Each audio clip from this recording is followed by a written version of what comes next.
Welcome, UCL fans, to the top 15 review for the United Championship League's off-season Little Cup tournament. I'm your host, Nintendo Fanatic 64, and I watched all matches that took place during the regular 6-week season, in addition to, of course, the semifinals and finals. And I've put together a list of what I believe are the top 15 Little Cup mons that competed during the off-season. This is only going to be calculating their during the 6 weeks of the regular part of this off-season. Teams that made it to the semifinals and the finals, any mons that they brought, their records are not reflected in this list. And this is just based upon their knockouts, how many times they were knocked out, and of course the number of times they were brought. So with all that, we're going to go ahead and jump into it. But before we do that, actually, if you do enjoy this video, please leave it a thumbs up. Let me know in the comments section below what you thought of this little off-season tournament. I personally enjoyed it a lot. But then again, anytime we get to see the UCL in action is always a good time, in my opinion, as well. So, starting off at number 15, we have Growlithe from the Bronx Bearticks. Managed to get 7 knockouts this season. Was brought 4 times and was unfortunately knocked out all 4 times, but still did pretty decent work, ranking up 7 kills. At number 14, we have Magnemite from the New York Yankees, who managed to get 6 knockouts, was knocked out twice itself, but was brought all 6 times, so it basically lived 66% of the time it was actually brought into the battles. At number 13, we have Smoochum from the Real Marills. Managed to get 7 knockouts and was only knocked out once, but it was only brought into 2 matches for it as well. So it would have been interesting to see what would have happened had been brought more than 2 matches into it. At number 12, we have Lickitung from the Philadelphia Alligators, who managed to get 8 knockouts, but was knocked out 5 out of 5 times it was brought. However, this number could have possibly been larger had it not been for the fact the Philadelphia Alligators had forfeited the match in week 5, I believe it was. Lickitung had been brought to all other previous matches, and of course the match after that, I believe, had they wanted to fight during that time, Lickitung would probably be higher up on this list. Up next, we have number 11, we have Dano from the Tucson Terrakions. Managed to get 8 knockouts this season. Was knocked out 3 times, but was brought all 6 times, so it did live half the times it was brought during this season. Up next, we have Timber from the Tulsa Talonflames, who also managed to get 8 knockouts. Was knocked out twice, but was brought 4 times.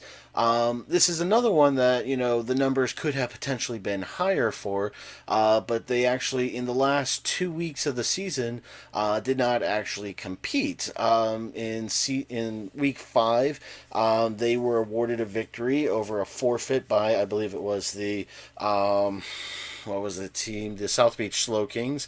And then in week 6, they sacrificed the victory and basically took a forfeit against the Real Marills. So there's a good potential that Timber would have been brought during those other 2 times. And again, another one of those mons that potentially could have done better during this season, but did not get a chance to shine just due to a lot of teams not being able to compete every single week, scheduling conflicts and things like that. At number 9, we have Carvana from the Carolina Keldios, who was 9-5 during this offseason. Was also brought for the 5 weeks it was knocked out for it. So, a little bit unfortunate, didn't get, survive any of the times it was brought, but still managing to rack up 9 kills. At number 8 is Dwebble from the Grand Canyon Greninjas, one of the other teams that did not get a single victory, but still have him on in this list. Dwebble also was 9-5 with 5 knockouts. And there was another week, I think it was in week 3, where the Grand Canyon Greninjas were set to take on the the Pittsburgh Pichus, but the match did not take place. So there's a potential that Dwebble could have been brought during that time. We'll never know for that. Reason why it's ranked a little bit higher than Carvana is due to its massive win streak that it had in week 6 when they went up against the Pittsburgh Pichus, where it managed to get about, I think it was like 4 knockouts in a row before finally falling itself for them. At number 7, we have Elekid from the Carolina Keldios, who managed to get 9 knockouts, fainted 4 times during the season, but was brought all 6 weeks, so it did survive 33% of the time that it was brought. So two teams from the Carolina Keldios already up there, just within, just being separated by the number of times it was knocked out during the season. At number 6, we're starting to get into the bigger digits. We have Chin Chow from the Newcastle Nido Kings. Was brought all 6 weeks, managed to get 10 knockouts, and was knocked out twice. So it did survive 66% of the time that it was brought into the matches, and was probably one of the most feared Mons in the division for it. Following up at number 5, again from the Newcastle Nido Kings, we actually have their team captain, the Nidoran male, who managed to get 10 knockouts during this offseason. One knockout was knocked out once itself and was brought for 5 weeks in there. It was only not brought during one of the weeks, but still very impressive to have only been knocked out once during this whole offseason. Only other Pokemon on this list that only had one knockout, who got knocked out once at least, was the Smoochum, but again, it was only brought 2 weeks during the whole offseason. At number 4, with 11 knockouts, but unfortunately did die 6 out of the 6 times it was brought, is Porygon from the Tucson Terrakions.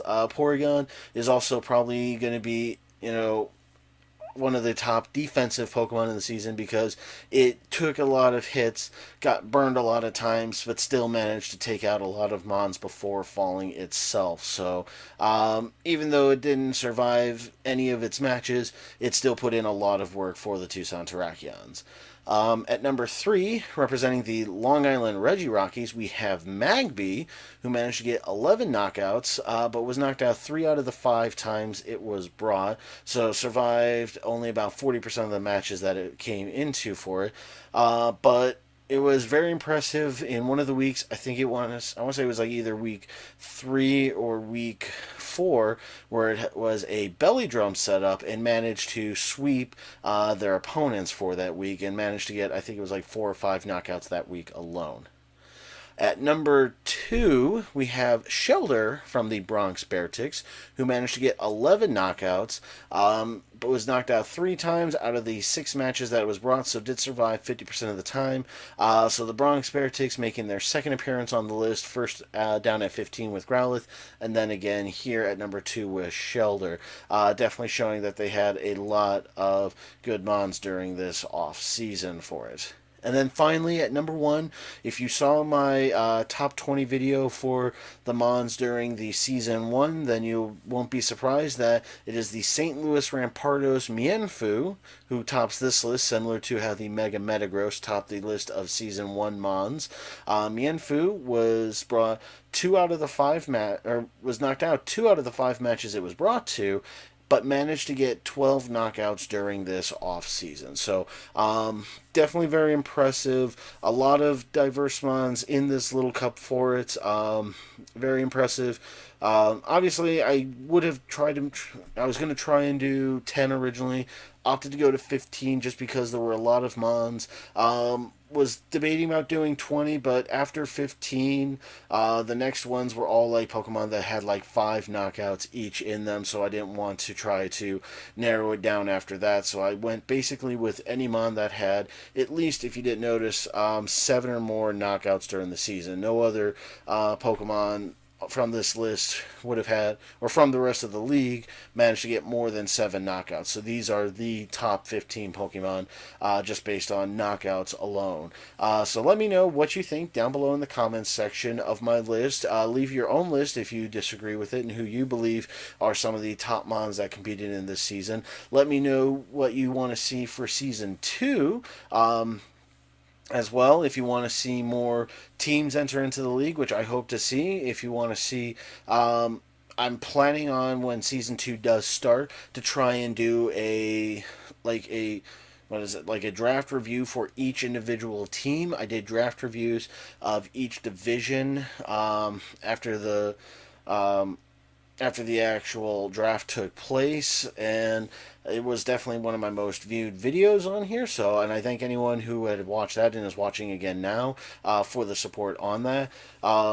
I hope to, I'm still trying. I'm not official with any of this stuff. Is all unofficial, not in any way affiliated with the UCL itself. For anybody who does watch this and does like these videos, again, I implore you, go ahead, tweet at the UCL, tweet at any of the coaches. I believe the main coaches involved would be the King Nappy from the Tucson Terrakions, and of course the Heated Mo from the Toronto Tokikis, are some of the ones that kind of help create this league, I believe. Let them know you want to, see me become an official news correspondent for the UCL. I do plan on continuing these videos regardless once season 2 does come out. Of course, now that we're done with the off season and we don't know much on when season 2 is going to start, there's not going to be a lot of, updates from my end until I get more information from that. So I do stay very close, keep a very close eye on Twitter in case they do announce anything on there. So hopefully we'll get some more information on it soon. But in the meantime, if you did enjoy, like I said, leave it a thumbs up. Feel free to subscribe. I do plan on doing other videos in the meantime, some non-UCL related things, some gaming type things. You never know. You might find something else that you like on here. But thank you all very much for watching. Thank you all for supporting during this Little Cup off season. And again, if you want to see this become official, please go ahead and tweet at the UCL, tweet at any coaches involved that you think can help, make this become an official thing. So thank you all very much for watching. Take care and good night.